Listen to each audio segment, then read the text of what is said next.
What is recently happening is that we are now seeing more about Africa and Africans in the making of these inter-regional connections in the Indian Ocean. And I think there needs to be much more of this, both talking about different forms of mobility, different patterns of circularity, but also thinking about immobility, those who cannot move, whether they want to or not, but they cannot move. And I think immobility remains, like even today, a very important part of the story.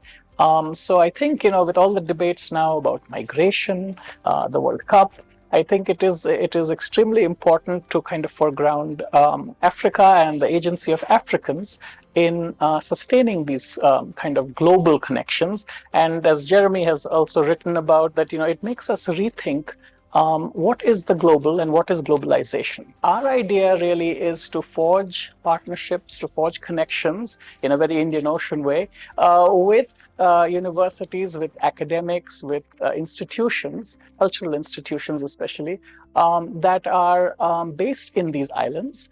And as is the mandate for the Africa Institute with its country-focused study, seasons, it is something that we hope is going to build these connections and sustain them beyond the season. We will have, of course, the conventional scholarly panels as part of our 4 symposia.